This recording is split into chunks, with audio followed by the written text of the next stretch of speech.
The morning light came in through the gap in the curtains and hit Callum Dre directly in the face before he had any idea where he was. He lay still. His head throbbed with a slow, bone-deep pressure, the kind that settled in behind the eyes and didn't move. His mouth tasted like whiskey.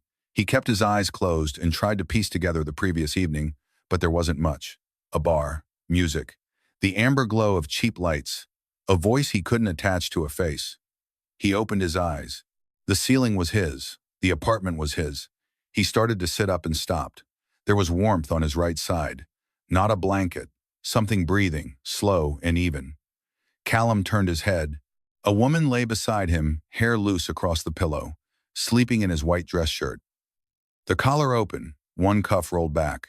A single high heel tipped over on the floor beside the bed. Her face in the morning light looked perfectly composed. He checked himself. Jeans, undershirt, still dressed from last night. He looked at her again. The cold that moved through him wasn't because he didn't recognize her, it was because he did. Sable Ainsworth, CEO of Ainsworth Infrastructure Group, the woman whose name appeared on his paycheck every month. The woman the Floor 14 crew said the boss in a tone that landed somewhere between respect and unease. Asleep in his bed. In his shirt, she opened her eyes, looked at the ceiling for one beat. Then she turned toward him unhurried, like someone waking in her own home, and said, voice rough with sleep, "You're stronger than I thought you were." Callum had no idea what that meant, and from the way she looked at him, she already knew that. The night before had started the way good nights sometimes do without any intention of becoming one. The Floor 14 crew had finished the last of the rough electrical on the Ainsworth Tower job, and Darnell Hatch, who had been pushing 18-hour days for 3 weeks straight, declared that the occasion required beer. Callum had said he wasn't going to drink much. He said that every time. Darnell had been hearing it for 2 years and had stopped responding to it. The bar was 3 blocks from the site, the kind of place with vinyl stools and a jukebox that nobody used, ironically. Callum sat at the far end of the counter and drank his first beer slowly and let the noise of the crew wash over him. He was tired in the specific way that came from good physical work. Not hollow, not depleted, just wrung out. He had learned to tell the difference. He hadn't planned to talk to anyone he didn't already know. The woman was at the corner of the bar, alone, and Callum noticed her the way you notice something that doesn't quite fit the room, not because she was dressed wrong, but because she was too still. The bar had a particular low-frequency hum to it, all forward lean and loud laughter, and she was sitting inside it like a person who had decided to be somewhere else for a while. She wasn't looking at her phone. She was just sitting with her drink, watching nothing, and it reminded Callum of something he recognized.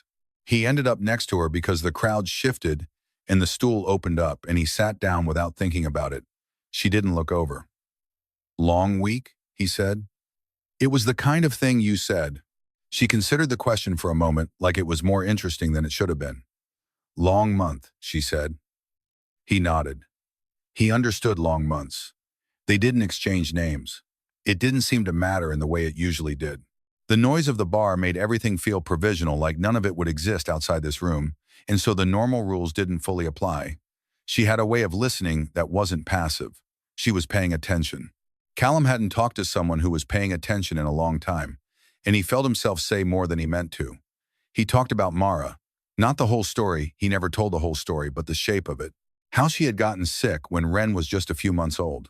How the last year had been, and then the year after, and then the 3 years after that. How some nights it still felt like a room he was standing outside of, looking in through glass.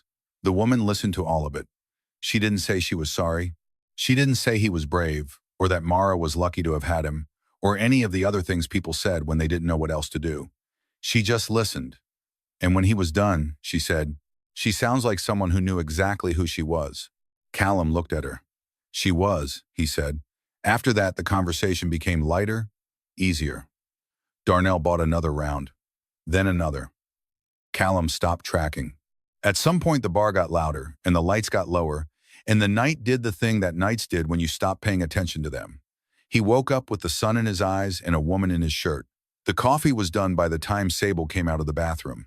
She had washed her face and put her hair up with something she'd found on the counter, a rubber band of Ren's, blue, slightly too small for the job. She was still wearing his shirt. She had folded her blouse over her arm. She stopped in the kitchen doorway and looked at him, and he looked back. and neither of them said anything for what felt like a significant amount of time. Callum set a mug on the table. She sat down across from him. "Okay," he said. "What happened?" It wasn't quite a question. She took it as a request for information and answered it the same way. Around midnight, she said, it had started raining hard. He had apparently volunteered to walk her out. Her car was across the street and had made it precisely to the door of the bar before realizing he was in no condition to navigate a crosswalk. She had called a car. He hadn't remembered his address, so she'd found his ID in his jacket pocket and given the driver the address from his license. When they'd gotten here, he had made it to the bed and gone horizontal almost immediately. His shirt was hanging by the bathroom door. He had given it to her because her blouse was soaked through. She had meant to leave, but the car app kept cycling, and she was tired, and he was already asleep, and she had sat down on the edge of the bed for just a minute. "Nothing happened," she said, in a tone that was neither offended nor defensive, simply factual. Callum let out a slow breath. He could feel the knot in his chest, the one he'd woken up with, loosened by a degree. "I figured," he said. "I wouldn't have let it," she added, not unkindly. "Neither would I," he said. "I just didn't remember enough to be sure." She nodded. She wrapped both hands around the mug and looked at him. He looked back. There was something slightly strange about the quality of the silence. Not uncomfortable, but weighted. He thought about the woman at the bar, the way she had listened. The things she had said about Mara. He had talked more than he'd meant to. He almost never talked that much. "I should probably ask," he said slowly, "what your name is." Something shifted in her expression so small he almost missed it. She reached into the inner pocket of the blazer she draped over the chair beside her, and she set a business card on the table between them. He looked at it. The card read, "Sable Ainsworth, Chief Executive Officer, Ainsworth Infrastructure Group." He looked at the card. He looked at her. He looked at the card again. The woman he had told about his dead wife, over bad whiskey in a dive bar, was his boss. "I knew who you were," she said, reading his face with the patience of someone who had expected this. "I recognized you when you sat down. I've reviewed the personnel files for every crew lead on the tower project." The words landed slowly, one at a time. "You knew." "Yes. And you didn't say anything." She picked up her coffee. "You didn't ask," she said simply. He looked at the card one more time. Then he turned it over in his hands once and set it down. He didn't ask what she meant by that. He thought he understood. She had been sitting at that bar the same way he had, looking for a place to be a person and not a role. He had been useful to her in the same way. Neither of them had wanted to close the door on that by making it official. He wasn't sure what that meant, but he wasn't angry. "You want more coffee?" he said. She did. Sable stayed for breakfast, which surprised him. He had expected her to finish the coffee and go.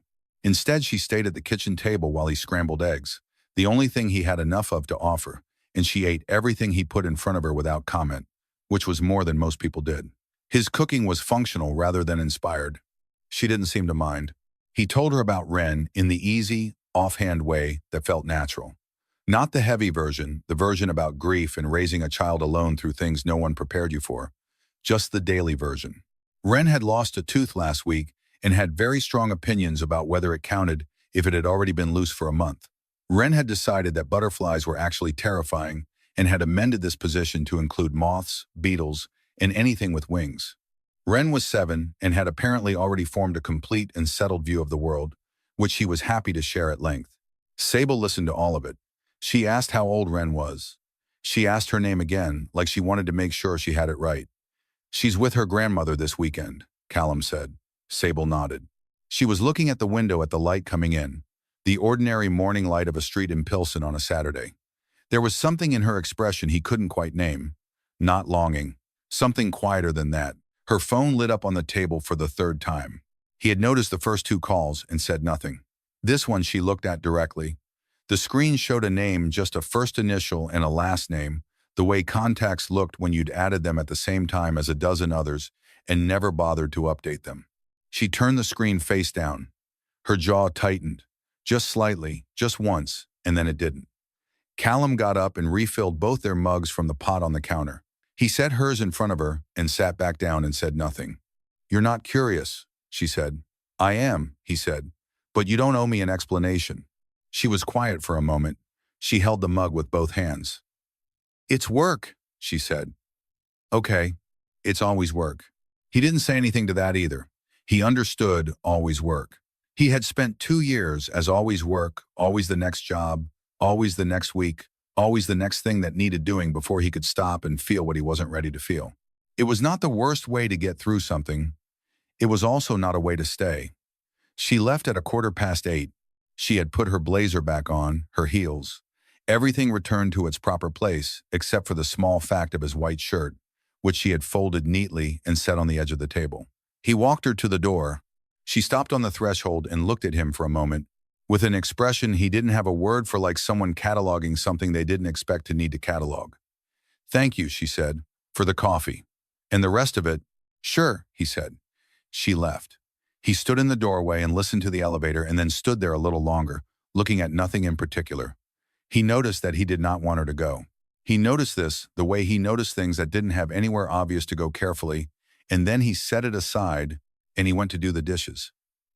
Monday came in gray, with a wind off the lake that found the gaps in your jacket no matter how well you thought you'd zipped it. Callum was on the 14th floor by 6:30, running conduit with two of Darnell's guys. And for a few hours, it was just the work, the clean, solvable world of wire and voltage and things that either connected or didn't. Fletcher Oren showed up at 9. He came with a clipboard and a site manager from the building firm, the kind of visit that was technically a progress inspection, but functioned as something else. Callum had seen enough job sites to know the difference. A real inspection looked at the work. This one looked at the workers. Fletcher was 49, with the particular kind of confidence that came from never having had it seriously challenged. He moved through the floor like a man conducting an audit of something that had already displeased him. He found Callum near the junction boxes on the east wall. "Dre," Fletcher said. Friendly, easy, the way people said things when they wanted you to feel like you had the wrong read on them. "Hell of a weekend, I hear." Callum kept his hands on the conduit. "Finished ahead of phase," he said. "I'll take it." "Sure, sure." Fletcher clasped his hands behind his back. "Listen, I just want to say, no judgment from me. We all blow off steam. The crew, the bar, whatever. That's your business." Callum didn't respond. "The thing is," Fletcher continued, in a tone that was still friendly, still reasonable, when it involves company personnel, higher-level company personnel, it starts to become a little bit everyone's business. You understand what I'm saying? It's not about what happened or didn't happen. It's about optics. The board is watching this project very closely. Callum looked at him for the first time. "Was that a question?" Fletcher smiled. It didn't reach his eyes. More of an observation. "I'd hate to see a good crew lead put himself in a complicated position, or put the crew in one." There it was. Not a direct threat, nothing you could point to. Just a door being held open to show you what was on the other side of it. Callum said, "Thanks for stopping by." Fletcher looked at him for a moment, then nodded and moved on. Darnell appeared at Callum's elbow 30 seconds later, pulling on his work gloves. "What was that?" "He was letting me know I should be worried." Darnell looked over his shoulder at Fletcher's retreating back, then turned front again. "Is he right?" Callum thought about it. He thought about the business card on his kitchen table, the way she had sat across from him and eaten scrambled eggs, and not tried to be anything she wasn't. "I don't know yet," he said. "Hand me that connector." That afternoon, Callum received an email from HR.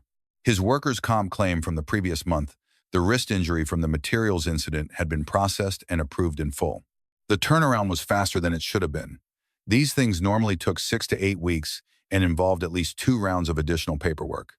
This one had gone through in 11 days. At the bottom of the email, in the CC field, S. Ainsworth. Callum sat in his truck in the site parking lot and read the email twice. Fletcher had just spent a morning warning him away from her. She had just spent 11 days making sure his claim went through before anything could happen to slow it down. He was somewhere in the middle of that, and he hadn't chosen to be, but here he was anyway. He thought about her drinking coffee with both hands. He thought about the phone lighting up and her turning it face down. He put his truck in gear and drove home. The following Saturday, Callum took Ren to Rush University Medical. He still knew people there, or the place still knew him, which wasn't quite the same thing but felt similar. He had stopped volunteering regularly in the spring of 2020 when the project schedules got heavier and Ren started needing more of what he had left at the end of a day. But there was a boy on the pediatric floor named Marcus, 9 years old, who had been there since February with a bone condition that was nobody's fault and wasn't getting better quickly, and Wren had decided that Marcus needed regular updates on the important events of her week. Callum had stopped being able to argue with this logic. Patricia Wheeler was at the nurse's station when they came in. Callum had known her from the Friday evening rotations. She was one of the original group, the ones who had still been there when he'd started coming in the first year after Mara. She was a large, steady woman with reading glasses she wore on a chain and a way of speaking that suggested she had heard most things already and found very few of them alarming. Wren went ahead to Marcus's room at a small run, already beginning a sentence. Callum watched her go, then turned to Patricia. "She's been like this since Thursday," he said. "Something happened with a bird." "I won't ask," Patricia said. She was flipping through something on the counter, and she paused. "Actually, I was going through old storage files last week. There's a letter I think you might remember." Callum waited. 2019, she said. "The young woman who came in after the accident on I-90. Stayed with us almost 3 weeks. She sent a letter afterward to the whole unit. Beautiful letter." Patricia looked up at him over her glasses. "And you wrote back. Do you remember?" He did, vaguely. He had written back to a few patients over those years. It was encouraged, as long as you kept to the unit's anonymity protocol. No last names, no direct contact information. He'd written in longhand because he'd never gotten comfortable typing long things. He remembered sitting at the kitchen table at 2 in the morning with Wren asleep in the next room and a piece of paper in front of him that had taken him 40 minutes to start. "I remember the letter," he said. "Not the patient."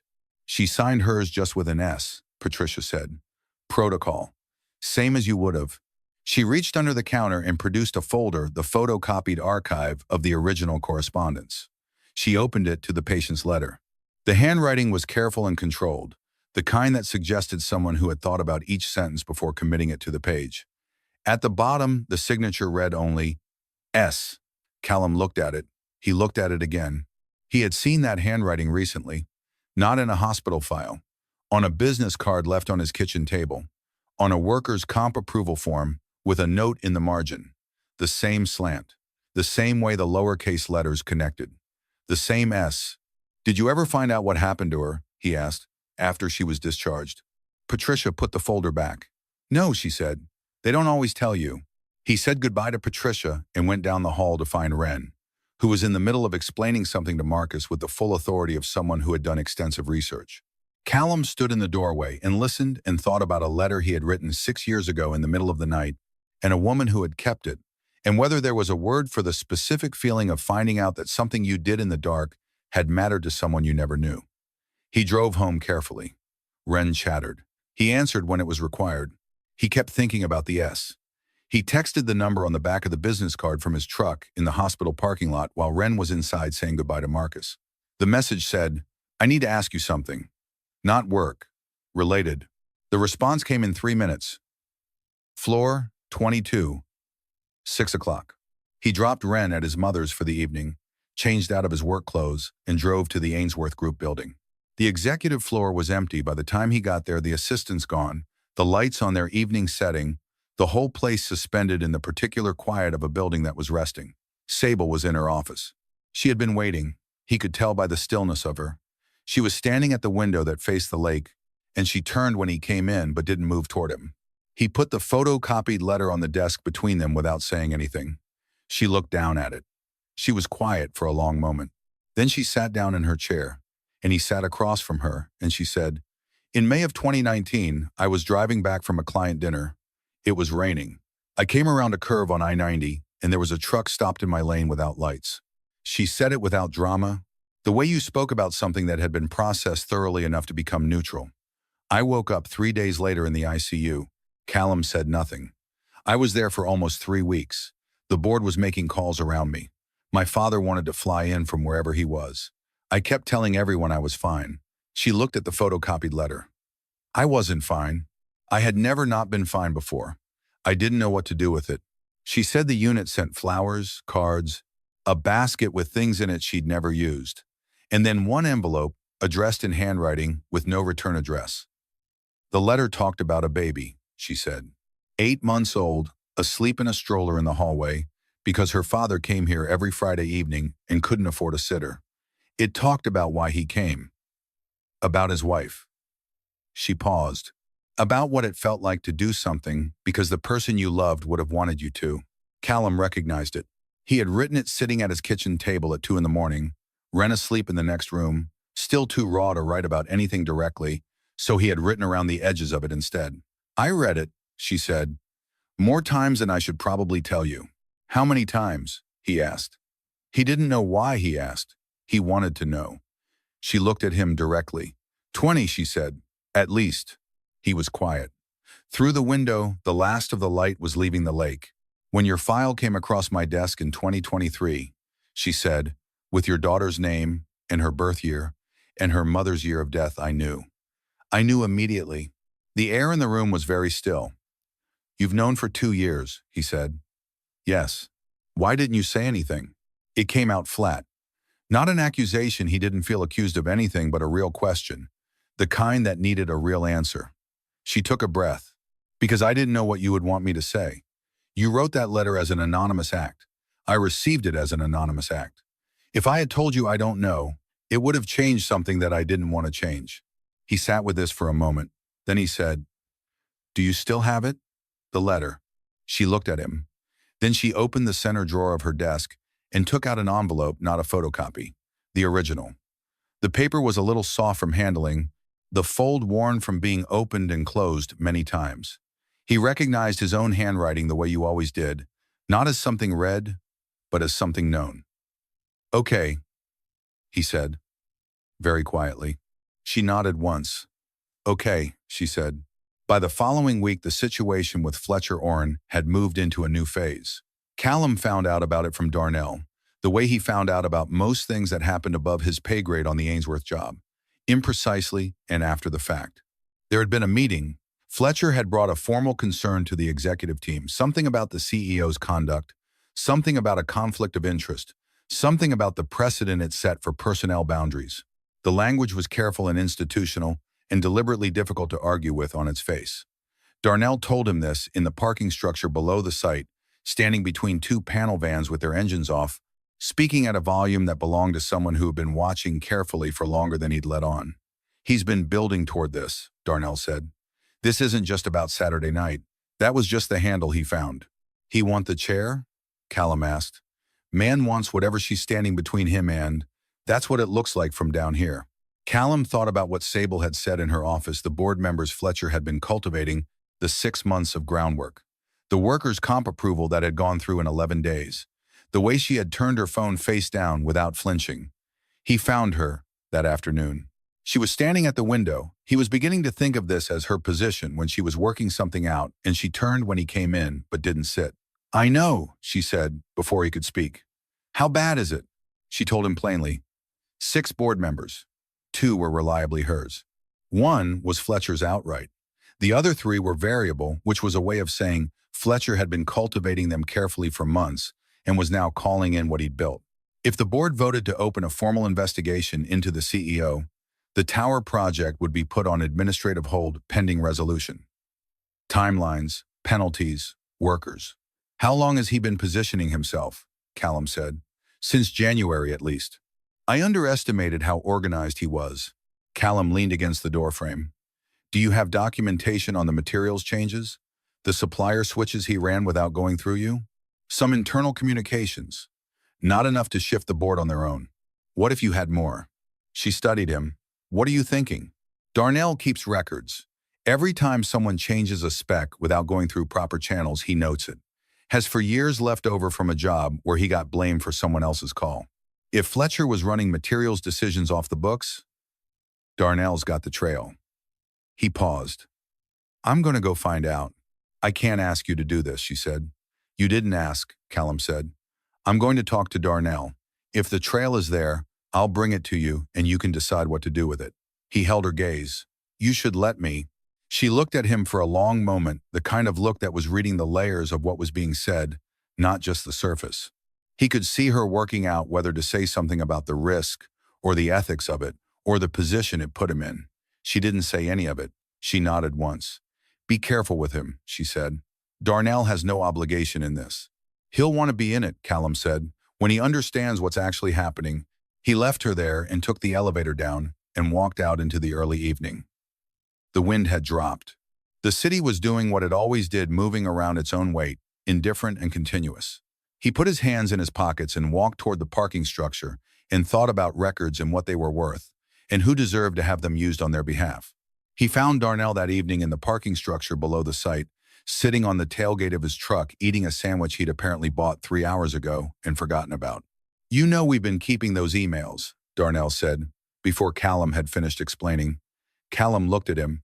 "Every time that man changed a material spec without going through proper channels, I logged it."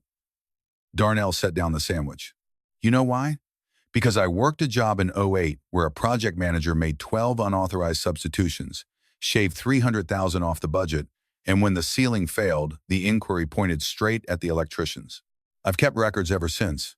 He looked at Callum steadily. "How many are we talking?" 27 emails over 4 months. Minimum." Darnell was quiet for a moment. "I've got more than that."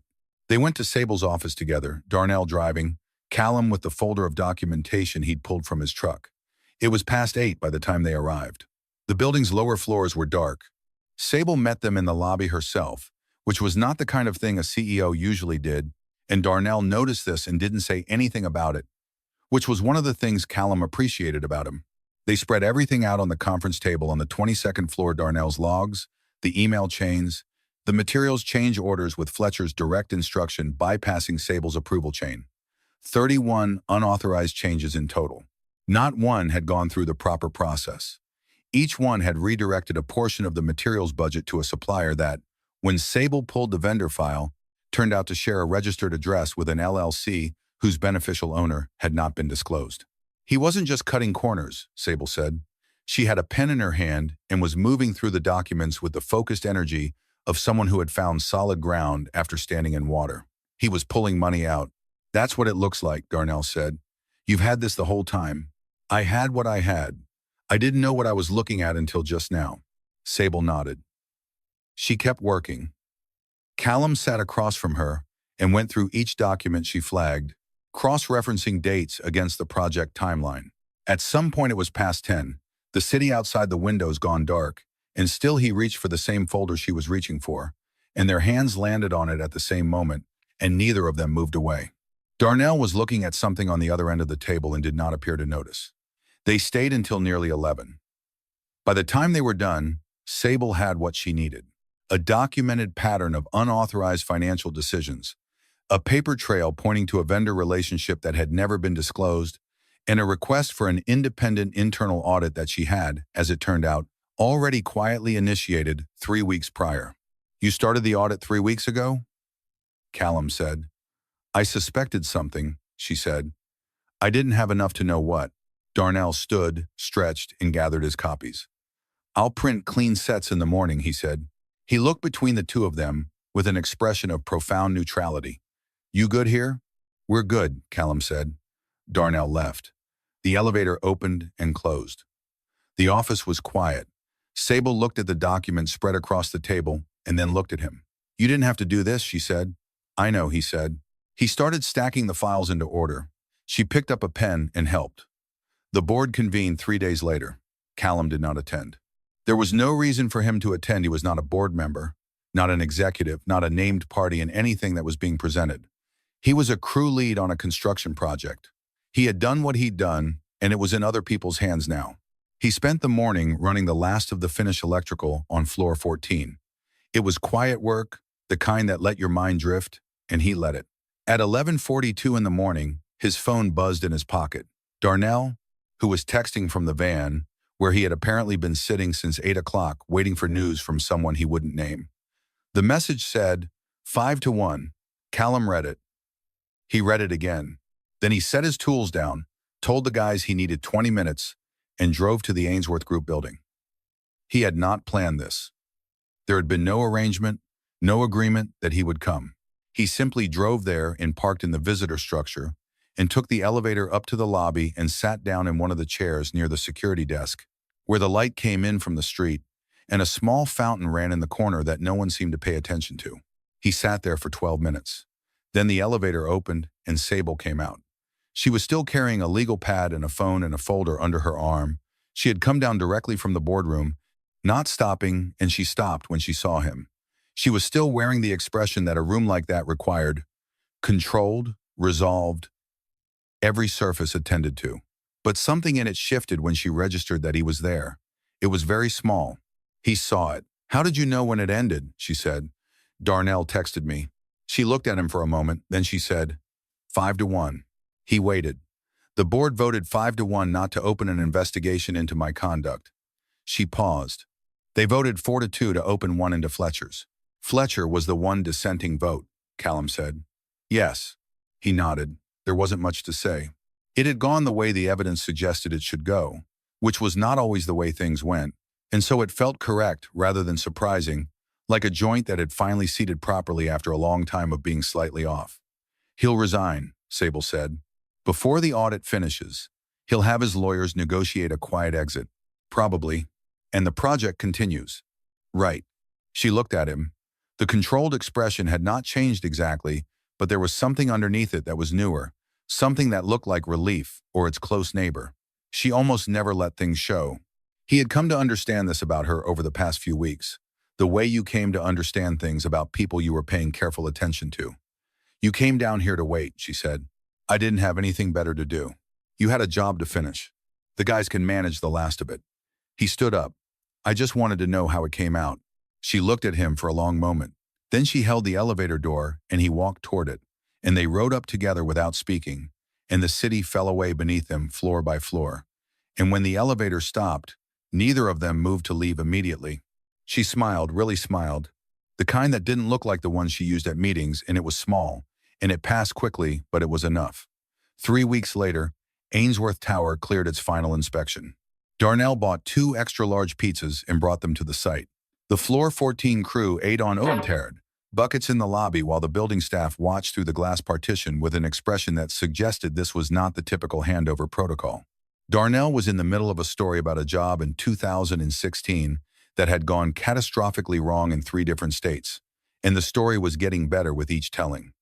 Callum sat against the wall, ate his pizza, and felt something resolve, not just the job, something else, something that had been sitting slightly off-center for longer than he could accurately name. Fletcher Oren's resignation was announced the following Monday, in the careful language of a company that had decided not to make anything public that didn't have to be.